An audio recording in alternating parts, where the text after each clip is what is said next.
What is going on, YouTube? We're here today on a mini split no cool call.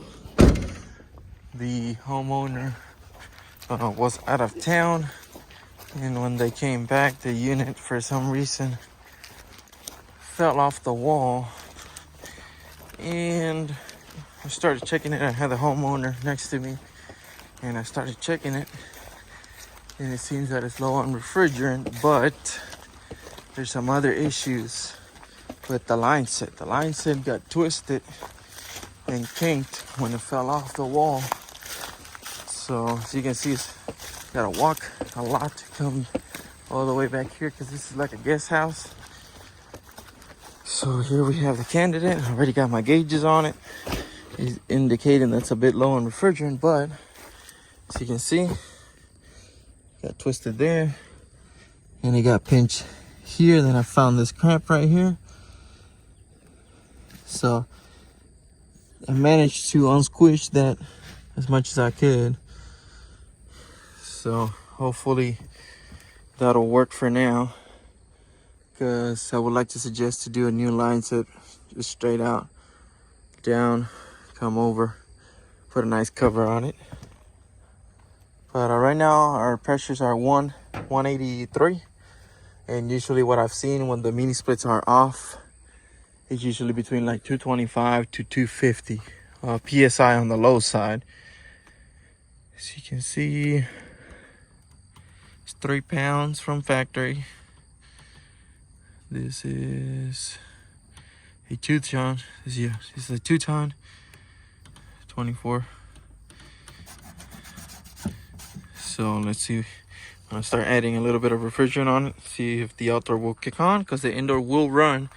But when it's low on refrigerant, it's not gonna start the outdoor unit because it doesn't have enough pressure to do so.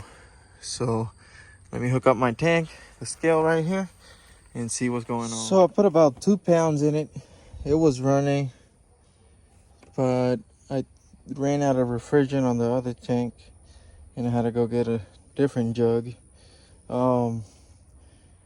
So I turned it off now, turned it back on, trying to see if it'll kick back on so I can keep adding the refrigerant charge. And I'm gonna check all these connections here. I'm not sure, one of the flares got busted a little bit when it fell off and it put some pressure on it. But right now it hasn't kicked on yet. I got it running. It ran for like 3 minutes or so, and then slowly started shutting off. So I'm gonna wait a little bit. If it doesn't kick back on, I'll go back inside and I'll shut it off for a little bit and then kick it back on, or I'll just reset the power out here. But I got my soapy bubbles right there, and let's see what's gonna happen with this thing. But I'm assuming that we might have to replace this copper. There might be issues with that kink right there. It's not gonna let that refrigerant circulate too good, just because I know from experience I've had to fix a couple issues like this in the past with different units, and they start acting up when they don't got pretty good airflow, refrigerant flow on the copper line set. Okay, so I finished putting the factory charge on it. It is running right now. I'm gonna let it run for at least 15-20 minutes.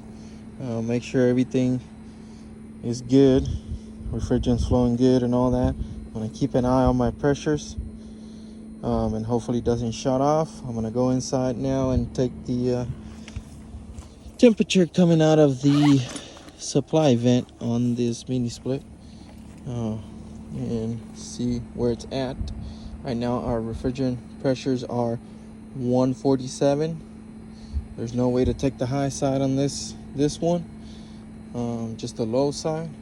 But I'm just a little concerned about that kink right there.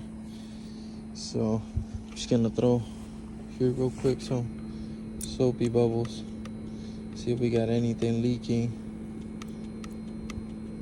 from the flares. Don't see anything. I'm gonna check the Schrader valve there too. because I don't see anything right now happening here. So just throw a little bit on this 90 right here. So that's why you gotta investigate a little bit further so you can find this kind of stuff. Because if I would have been someone else, I would have not taken that flapper off, and I would have never found the kink on here. So we're not leaking, but the outdoor just shut off. So I'm not sure why it's not giving any codes inside. So we're just gonna keep on messing with it, because this line set is not that long. It literally just goes in right here in the indoors, like in this area right here. So let's see what's going on, and I'll let you guys know. I'll keep you guys posted. So it is cooling. It's still running right now. I ran her through heat first for like 5 minutes, and now I got it on cool. See if it'll stay running longer. It's blowing pretty cool air. If it shuts off again, I'm just gonna pop open the top of the condenser and see if the board has any LED lights on there that indicate a code or a reason why it keeps shutting off the outdoor unit, because it's not cold in here. So I'm not sure what's going on right now. So let's see what's the next step. Hopefully it doesn't shut off, so keep you guys posted.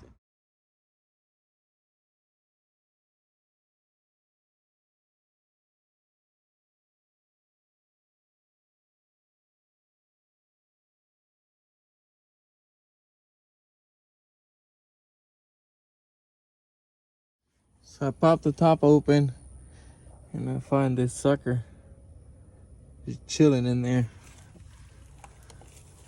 So hopefully we don't got any more friends.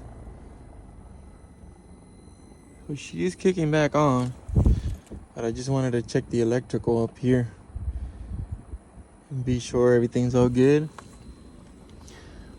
Because most of the time these boards, if you pop open this cover, they have some LEDs on them, and it'll kind of show you the code. So far everything's running good, but like I said, it kept shutting off. But I think it's because the sensor on the indoor unit is getting too cold too quick, and it's just shutting it off to protect it. But I can hear the compressor running right now. So I'm gonna take one more look at the pressures again, and that should be all for today on this mini split. Because I don't see anything finicky on the pressures. I don't see anything leaking here, or over there. What I'm thinking is when it fell off, these were twisted, so it caused the flare to shift a little bit or not sit all the way, and it might have caused it to leak all the entire refrigerant. So just gonna let it run, do whatever it wants to do, so I can make sure everything's all good, and we'll close everything and we'll head on home.